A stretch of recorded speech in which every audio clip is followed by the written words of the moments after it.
Staying intentional while traveling is difficult at best. Time is limited, your schedule and routine are all out of whack, and anxiety likes to pop up. But what I found is that if you prepare in advance, it's at least a little bit easier to stay intentional on your trip. Picture this, you've been at the airport and on airplanes all day. Now you have to take an hour-long drive to get to a work retreat where you'll be spending the next several days in nonstop meetings. That's the situation that I found myself in earlier this month. So going into my travels, there were a few things I knew that I wanted to do to make sure that I was able to stay present and intentional during my trip. So the first thing I prioritized was making sure I had time to journal. Each evening when I got back to my hotel after spending hours drinking way too much coffee, which isn't really that surprising since I work in the industry, and also spending a lot of hours in like complex sales and marketing meetings, I knew that when I got back, I needed to just do something to fully decompress before I had any hope of relaxing. I'd been staring at screens all day, so I knew I had to do something analog to shift gears, and journaling for me is the perfect way to do that.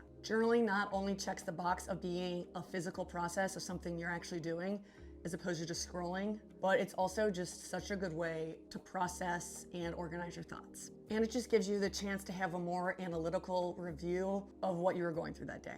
Even if you don't have a journaling habit, I would still recommend giving this a try. At best, you'll leave with a new mindfulness practice, and at worst, you'll just leave with an interesting account of your travels.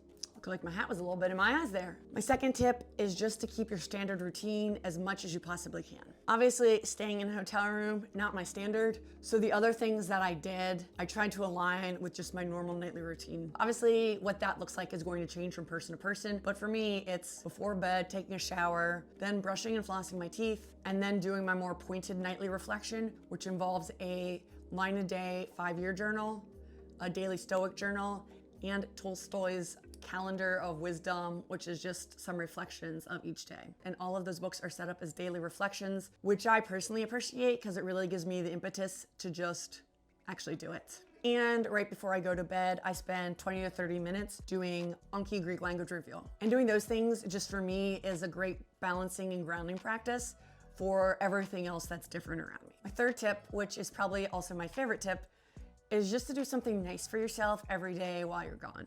This could look like getting a sweet treat of ice cream or chocolate or just something that really pumps you up. For me, that something nice is reading until I fall asleep. Normally, I'll have my cats who cuddle with me at night and keep me warm and kind of just give me something to think about besides replaying the past day in my mind. And since my cats aren't there and I love reading, I would just read until I fell asleep, even though I try usually not to read in bed. I've had this book on modern Greek history that I've really wanted to read, and being at the hotel room with a glass or two of wine next to me just seemed like a great opportunity to break the book open.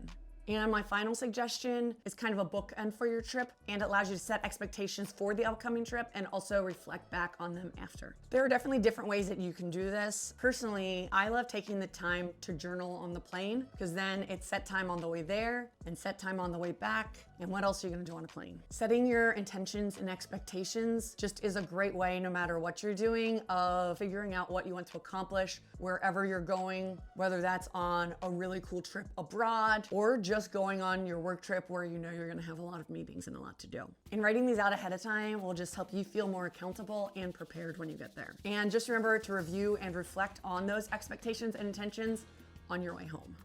I had been a little bit worried going into this trip that I was gonna lose some of the progress that I had made on just being more intentional and analog with my time, but figuring out these steps ahead of time really kind of gave me the boost and motivation that I needed to stick with it, and I am proud to report that I did. And as someone with diagnosed anxiety, these methods also really just kind of help me stay grounded and present, which I would say is a pretty big secondary one. Hey, thanks for sticking around till the end. If you haven't yet, hit that subscribe button. While I was traveling, I also was working on a video for this channel. If you want to see that, you can check it out here.